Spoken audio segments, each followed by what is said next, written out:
બીજો પ્રશ્ન છે સ્વાધ્યાયનો, આપેલ દ્રવ્ય માટે પ્રતિબળ વિરુદ્ધ વિકૃતિનો આલેખ આકૃતિમાં દર્શાવેલો છે અને આ દ્રવ્ય માટે યંગ મોડ્યુલસ અને અંદાજિત આધીન પ્રતિબળ કેટલું હશે એવું આપણને અહીંયા પૂછ્યું છે. શું શું પૂછ્યું છે? તો એક તો યંગ મોડ્યુલસ કેટલું હશે અને બીજું પૂછ્યું છે કે એની આધીન પ્રબળતા કેટલી હશે. રાઈટ. હવે યંગ મોડ્યુલસ પહેલા શોધીએ તો યંગ મોડ્યુલસનું સૂત્ર શું આવે guys? Sigma upon epsilon. Sigma upon epsilon that means પ્રતિબળ છેદમાં વિકૃતિ. આપણને આલેખ શેનો આપ્યો છે? પ્રતિબળ વિરુદ્ધ વિકૃતિનો જ આલેખ આપ્યો છે, બરાબર? પ્રતિબળ વિરુદ્ધ વિકૃતિનો જ આલેખ આપ્યો છે. એમાં પ્રતિબળનો એકમ ન્યૂટન પર મીટર સ્ક્વેર છે, પણ આ બધા જે પ્રતિબળ લખ્યા છે એ જોડે જોડે 10⁶ જેટલા ગુણાકાર સ્વરૂપે છે, બરાબર ને? આવું આપણને આપી દીધું છે આલેખમાં. હવે આ આલેખ તમે તમારી જે ટેક્સ્ટ બુક છે, પાઠ્યપુસ્તક જે છે એમાં એક્ઝેક્ટલી જોશો તો તમને જોવાશે કે જે પોઈન્ટથી પોઈન્ટ મેચ થાય એવું આપણે એનો ઢાળ લઈએ, બરાબર ને? તો પોઈન્ટથી પોઈન્ટ જે મેચ થાય પ્રતિબળ અને વિકૃતિનો, તો એ આપણે લઈએ તો એમાં થાય છે જે 5 છે એ 0.2 સાથે મેચ થાય છે. મારે અહીંયા થોડુંક આગળ પાછળ થઈ શકે, પરંતુ તમે જે જોશો એમાં એક્ઝેક્ટ 150 જોડે 0.002 વાળી જે વિકૃતિ છે એક્ઝેક્ટ મેચ થાય છે. કિંમત મૂકીએ તો સિગ્મા કેટલું છે? પ્રતિબળ કેટલું છે? 150 અને એની જોડે 10ની કેટલી ઘાત? 6 ઘાત છે, માટે 10⁶ લખીશું. તો 150 ગુણ્યા 10⁶ અને એની વિકૃતિ આપણને કેટલી આપી દીધી છે? તો વિકૃતિ આપી છે અહીંયા 0.002. તો લખીશું 0.002. ભાગાકાર કરીએ આપણે. ભાગાકાર કરીએ એટલે જવાબ આવશે 7.5 × 10⁸ ન્યૂટન પર મીટર સ્ક્વેર, બરાબર? આ યંગ મોડ્યુલસ આપણને શોધાઈ ગયું. હવે શું પૂછ્યું છે? તો આધીન પ્રબળતા પૂછી છે. આપણે ભણી ગયા પેલું જે પ્રતિબળ વિરુદ્ધ વિકૃતિનો જે આલેખ કોઈ ધાતુ માટે જોઈ ગયા હતા, એમાં આધીન પ્રબળતા કોને કહેતા હતા? તો જે બિંદુએ પદાર્થની પ્રતિબળ સૌથી વધારે થઈ જાય એટલે કે મહત્તમ થઈ જાય એ બિંદુને આપણે એનું શું કહેતા હતા? પ્રતિબળ, આધીન પ્રબળતા કહેતા હતા, બરાબર? તો હવે અહીંયા આધીન પ્રબળતા ક્યાં જોવાય? કયા બિંદુ પર જોવાય છે? તો મને આ બિંદુ પર એક્ઝેક્ટ એની આધીન પ્રબળતા જોવાય છે. માટે તમે એનુંમાં લખી શકો કે આલેખ પરથી આધીન પ્રબળતા જે છે પદાર્થની એ કેટલી છે? 300 ગુણ્યા 10⁶ ન્યૂટન પર મીટર સ્ક્વેર, એટલે કે 3 ગુણ્યા 10⁸ ન્યૂટન પર મીટર સ્ક્વેર. આધીન પ્રબળતા એટલે કે એક પ્રકારનું મહત્તમ શું કહેવાય? પ્રતિબળ કહેવાય. ઓકે. હવે આ જે પ્રશ્નમાં યંગ મોડ્યુલસ અને આધીન પ્રબળતા આપણે શોધ્યા અને એની સાથે આ પ્રશ્ન અહીંયા કમ્પ્લીટ થાય છે. સ્વાધ્યાયનો ત્રીજો પ્રશ્ન, એમાં શું આપેલું છે કે આકૃતિમાં દ્રવ્ય A અને દ્રવ્ય B નો પ્રતિબળ વિરુદ્ધ વિકૃતિનો આલેખ દર્શાવેલો છે. હવે આલેખ સમાન માપક્રમ પર દોરેલ છે, તો કયા દ્રવ્યનો યંગ મોડ્યુલસ મોટો હશે? આપણને પહેલો પ્રશ્ન એવો પૂછ્યો કે બે જે પદાર્થ આપ્યા છે એટલે કે જે દ્રવ્ય આપ્યા છે એમાંથી કોનો યંગ મોડ્યુલસ વધારે હશે? યંગ મોડ્યુલસમાં આપણે શું લખીએ છીએ? તો y બરાબર સિગ્મા અપોન એપ્સાઇલોન લખીએ, બરાબર? તો સિગ્મા અપોન એપ્સાઇલોન લખીએ અને ઢાળમાં પણ આપણે શું શોધતા હોઈએ? તો કોઈ પણ વસ્તુનો ધારો કે આ સુરેખ છે તો એનો ઢાળ શોધવો હોય તો આપણે A, B અને C એમ કરીને લખતા હોઈએ છીએ, બરાબર? તો AB અપોન BC એટલે કે જે y અક્ષનું હશે એ પહેલા લખવાનું અને x અક્ષનું હશે એ પછી લખવાનું. આવું જ લખીએ છીએ ને? તો અહીંયા પણ આપણે શું લખ્યું છે? y અક્ષનું પહેલા અને એક્સ અક્ષનું પછી લખ્યું છે, વિકૃતિ પછી લખી. આનો મતલબ એવો થયો કે જેનો ઢાળ વધારે હશે એનું યંગ મોડ્યુલસ વધારે હશે. તો બેમાંથી આપણે જોઈને જ ખબર પડે છે કે ઢાળ કોનો વધારે છે, તો દ્રવ્ય એનો ઢાળ વધુ છે, માટે તેનું યંગ મોડ્યુલસ કેવું હશે, મોટું હશે, અથવા તો કેવું કહેવાય, વધુ છે. ઓકે, હવે નેક્સ્ટ ક્વેશ્ચન એમાં જ પૂછ્યો આપણને કે બેમાંથી કયું દ્રવ્ય વધુ મજબૂત હશે, બેમાંથી કયું દ્રવ્ય વધારે મજબૂત હશે. તો આપણે જાણીએ કે જે પદાર્થની આધીન પ્રબળતા વધુ હોય, એનો મતલબ કે જે પદાર્થનું પ્રતિબળ વધારે હોય તે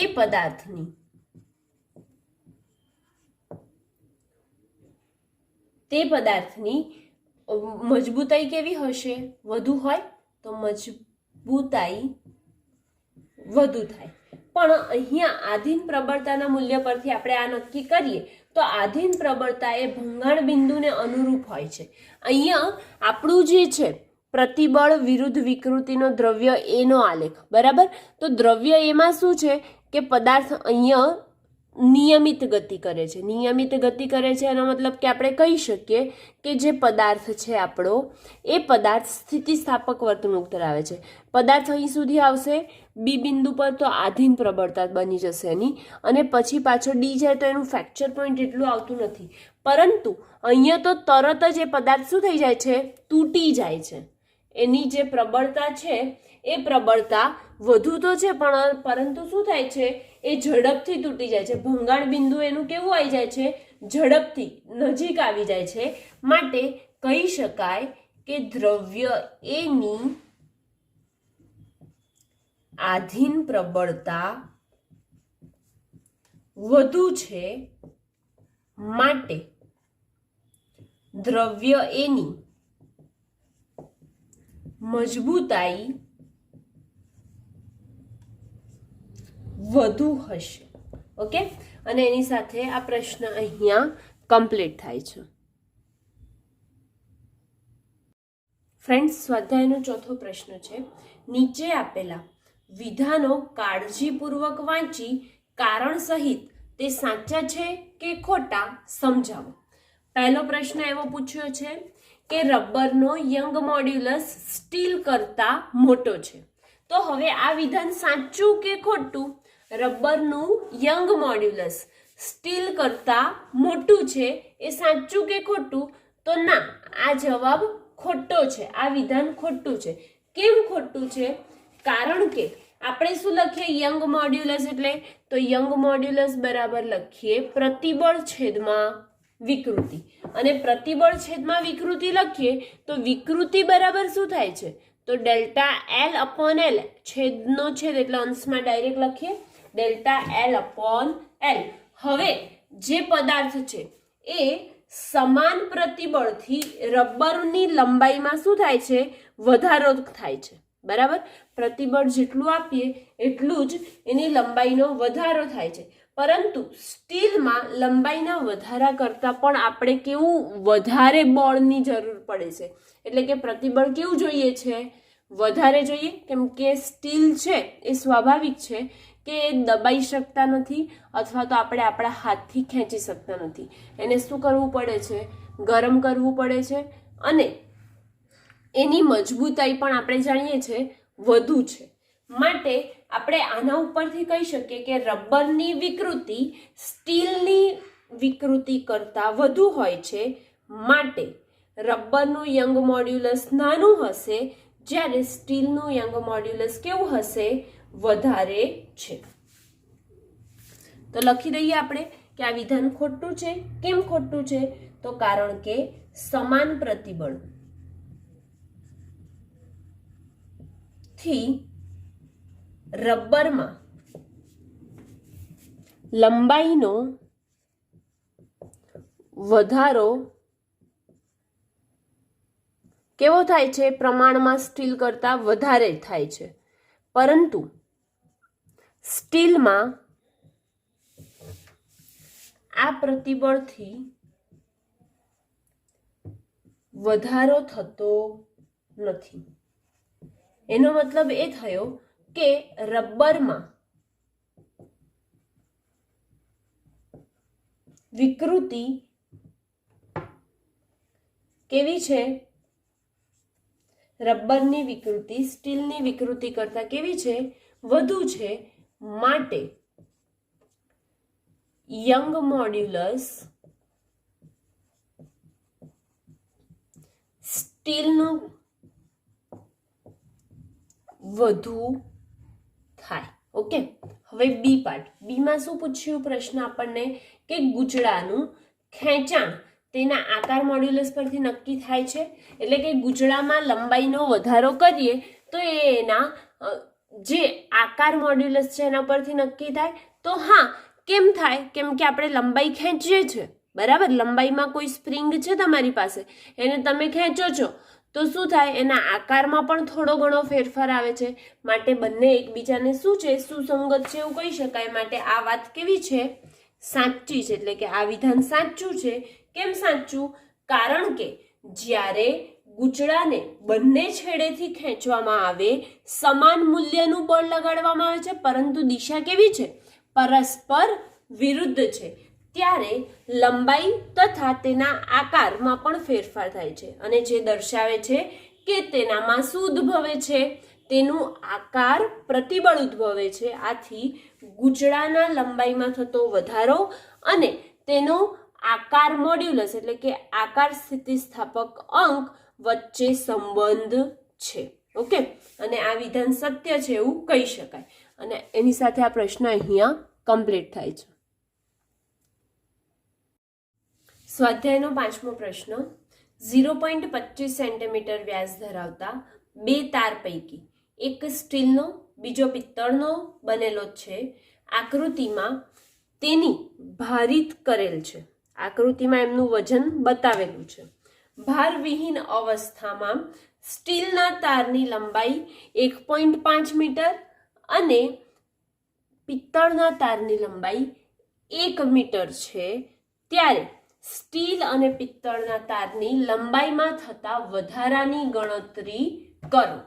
આપણને અહીંયા આપ્યું છે તે લખીએ, પછી આકૃતિ સમજીએ અને દાખલો ગણીએ. બરાબર? તો શું આપ્યું છે? સૌથી પહેલા આપણને આપ્યું છે વ્યાસ. વ્યાસને આપણે ડી થી દર્શાવીએ, માટે 0.25 મિલીમીટર એમનો વ્યાસ આપેલો છે. સોરી, અહીંયા છે ને સેન્ટીમીટરમાં છે. 0.25 સેન્ટીમીટર. બરાબર? હવે એ પછી આપણને અહીંયા આપ્યું છે કે આ બંને જે સળિયા છે, એટલે કે બંને તાર છે, એ બંને તારને જ્યારે વજન લટકાવેલું નહોતું ને ત્યારે તેમની લંબાઈ માપવામાં આવી હતી. અને એ વખતે એની લંબાઈ સ્ટીલના તારની લંબાઈ હતી 1.5 મીટર અને પિત્તળના તારની એટલે કે બ્રાસ પિત્તળના તારની લંબાઈ હતી 1 મીટર. બરાબર? હવે આ બંને જે છે એમના પર વજન લટકાવવામાં આવે છે. તો વજન લટકાવવામાં આવે છે એટલે કે એની લંબાઈમાં શું થશે? વધારો થશે. તો એ લંબાઈમાં થતો વધારો આપણે અહીંયા શોધવાનો છે. ઓકે, તો શું કરીશું? લંબાઈમાં વધારો થાય એના માટે આપણે એલ છે, ડેલ્ટા એલએસ, ડેલ્ટા એલબી છે, વજન લટકાવેલું છે. એનો મતલબ આપણે યંગ મોડ્યુલસના સૂત્રનો જ ઉપયોગ કરવો પડશે. પરંતુ એ પહેલાં અહીંયા 0.25 સેન્ટીમીટર છે. સેન્ટીમીટરને મીટરમાં ફેરવી દઈએ તો કેટલું થઈ જશે? 0.25 ગુણ્યા 10⁻² મીટર જેટલું થાય. બરાબર ને? તો 10⁻² મીટર. હવે સ્ટીલના તાર પર જ્યારે વજન લગાડવામાં આવે છે તો સ્ટીલના તાર પર વજન કેટલું લગાડવામાં આવે છે? 4 કિલોગ્રામ જેટલું. અને પિત્તળના તાર પર વજન કેટલું લગાડવામાં આવે છે? તો એ તાર પર લગાડવામાં આવે છે કંઈક 6 કિલોગ્રામ જેટલું. હવે આપણે અહીંયા જોઈએ કે દ્રઢ આધાર પર આને મૂકેલું છે. દ્રઢ આધાર પર મૂકેલું હોય તો આ જે છે વજન સ્ટીલના તાર પર જે વજન લટકાડેલું છે 4 કિલોગ્રામ છે અને એની જોડે જ સુસંગત રીતે 6 કિલોગ્રામનું વજન લટકાડેલું છે. એનો મતલબ એવો થયો કે સ્ટીલના તારને 2 વજન લાગે છે. કયા કયા? તો એક તો 4 કિલોગ્રામ વાળું અને એક 6 કિલોગ્રામ વાળું. માટે સ્ટીલના તાર પર લાગતું કુલ વજન જે છે એ કેટલું થઈ જાય? 4 ને 6 10 કિલોગ્રામ થાય. અને આ વજન લાગે છે માટે બળ કઈ દિશામાં લાગતું હશે? નીચે તરફ. અને એ કેટલું લાગે? તો mg જેટલું બળ નીચે તરફ લાગે છે. માટે સ્ટીલના તાર માટે લાગતું બળ Fs બરાબર આપણે શોધીએ તો કેટલું થઈ જશે? પહેલા તાર અને બીજા તાર પર લાગતું વજન ગુણ્યા એમનો ગુરુત્વ પ્રવેગ. તો પહેલા અને બીજા પર કેટલું લાગે છે? સ્ટીલના તારના લીધે તો સ્ટીલના તારમાં આપણને 4 + 6 ગુણ્યા 9.8 જવાબ કેટલો આવે? 4 ને 6 10 9.8 એટલે 98 ન્યૂટન જવાબ આવે છે. એવી જ રીતે અહીંયા પિત્તળનો તાર છે, બરાબર? તો પિત્તળના તાર પર એના પછી કોઈ વજન લટકાડેલું છે? ના, કોઈ વજન લટકાડેલું નથી. માટે પિત્તળના તાર પર માત્ર કેટલું વજન લાગે છે? 6 કિલોગ્રામ જેટલું. માટે એ પિત્તળના તાર પરનું જે લાગે છે બળ, તે બળ આપણે લખીએ તો FB બરાબર કેટલું થઈ જશે? m2 ગુણ્યા g. m2 કેટલા છે? તો m2 છે 6 કિલોગ્રામ ગુણ્યા g કેટલા થઈ જશે? 9.8 બરાબર કેટલા થાય? 6 ગુણ્યા 9.8 કરીશું આપણે તો આપણો જવાબ કંઈક આવે 58.8 જેટલો જવાબ આવે. 58.8 ન્યૂટન. તો હવે ગાઈઝ આપણે શું શોધીશું? યંગ મોડ્યુલસના સૂત્રનો ઉપયોગ કરી અને ડેલ્ટા એલએસ અને ડેલ્ટા એલબી શોધીશું. તો આપણે પહેલા યંગ મોડ્યુલસનું સૂત્ર લખી દઈએ. તો y બરાબર શું આવે છે સૂત્ર? F × L છેદમાં શું આવશે? તો A × ડેલ્ટા એલ આવે. હવે આ વસ્તુ કોના કોના માટે કરવાની છે? તો સ્ટીલ માટે અને બ્રાસ માટે, બંને માટે કરવાની છે, બરાબર? તો આપણે પહેલા સ્ટીલ માટે લઈએ તો ys બરાબર થઈ જશે Fs × LS / AS × delta LS. Right? આપણે શોધવાનું ડેલ્ટા એલએસ છે તો ડેલ્ટા એલએસને આપણે સામે બાજુ લઈ જઈએ, ડાબી બાજુ. એફએસની કિંમત છે આપણી પાસે 98 ન્યૂટન ગુણ્યા એલએસ કેટલા છે? 1.5 મીટર. અને એએસ એટલે શું થશે? πr² થાય ને? એ બરાબર πr². પાઈ 3.14. આર આપણી પાસે નથી, પરંતુ વ્યાસને અડધું કરી દેવામાં આવે તો શું મળી જાય આપણને? ત્રિજ્યા મળે. માટે 0.25/2 કરી દઈશું તો આપણને શું મળી જશે? આર મળી જશે. તો આપણે લખીએ, શું લખીશું? તો AS બરાબર 0.25 એટલે કે 0.25 ને 2 વડે ભાગી દઈએ તો કેટલો જવાબ? 0.125 થાય. માટે 0.125 ગુણ્યા 0.125 ગુણ્યા પાઈ બાકી રહ્યો ને હજી, તો પાઈનું કેટલું થશે? 3.14 ગુણ્યા 10⁴ કેટલી છે? -2 છે, પણ એનો આપણે શું કર્યો છે? અહીંયા તો વર્ગ કર્યો છે. માટે 10⁻⁴. અને હજી એક વસ્તુ બાકી રહી. શું? ys છેદમાં લાવ્યા, ડેલ્ટા એલએસ ઉપર લઈ ગયા, ys છેદમાં લાવ્યા. તો ysનું એટલે કે સ્ટીલનું યંગ મોડ્યુલસ કેટલું છે? 2 × 10⁻11. માટે ડેલ્ટા એલએસ બરાબર થઈ જશે, શું થશે?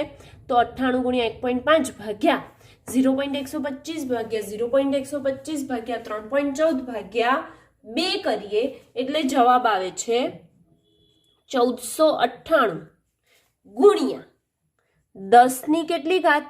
11 ઉપર જાય એટલે -11 અને આ 4 ઉપર જાય એટલે +4 થાય ને? એટલું -11 + 4 એટલે કેટલા થઈ જશે? -7. માટે આપણે -7 લખી. તેથી ડેલ્ટા એલએસ બરાબર ઘાત આપણે અહીંયા છે, બરાબર? તો 1 2 3 પોઈન્ટ આગળ ખસાય એટલે ઘાત ડાબી બાજુ જાય તો વધે. માટે 1.49 ગુણ્યા 10⁻⁴ મીટર આવે. એવી જ રીતે આપણે શું શોધવાનું છે? YC નહીં, YB નું શોધવાનું છે. પિત્તળ આપ્યું છે ને, માટે YB બરાબર શું થશે? FB × LB / AB into delta LB, પરંતુ ક્ષેત્રફળ તો કેવું છે, વ્યાસ સમાન છે માટે ક્ષેત્રફળ એક સરખું, માટે ક્ષેત્રફળ તો અહીં જે લખ્યું છે એ જ આવશે. તેથી ડેલ્ટા LB ને ઉપર લઈ જઈએ, YB ને નીચે લાવીશું, તો FB કેટલા છે 58.8 ગુણ્યા LB કેટલા છે 1 મીટર, તો શું લખીશું 1 છેદમાં AB એટલે 3.14 ગુણ્યા 0.125 ગુણ્યા 0.125 ગુણ્યા 10⁻⁴, કેમ કે -2 હતી પણ અહીંયા r નો વર્ગ થાય છે, r નો વર્ગ થાય માટે ડાયરેક્ટ આપણે લખ્યું. હવે YB, તો YB આપણને આપેલું છે કોષ્ટકમાં, કેટલું છે 1.9 × 10⁻11 ન્યૂટન પર મીટર સ્ક્વેર. હવે આનું સાદું રૂપ આપું, કેલ્સીમાં કરું છું, કેટલો આવે છે જોઈએ આપણે. તો આનો જવાબ આવે છે 1317 ગુણ્યા 10⁻⁷. સેમ એવી જ રીતે કે -11 થયા, આ -4 ઉપર ગયા તો +11 થયા, -11 + 4 -7. હવે 3 પોઈન્ટ આગળ લઈશ એટલે 1.32 ગુણ્યા 10⁻⁴ મીટર જેટલો પિત્તળના તારમાં વધારો થયો. જ્યારે સ્ટીલના તારમાં કેટલો વધારો થાય છે, તો સ્ટીલના તારમાં વધારો થાય છે 1.49 ગુણ્યા 10⁻⁴ જેટલો વધારો થાય છે. ઓકે, અને એની સાથે આ જે પ્રશ્ન છે એ અહીંયા કમ્પ્લીટ થાય છે.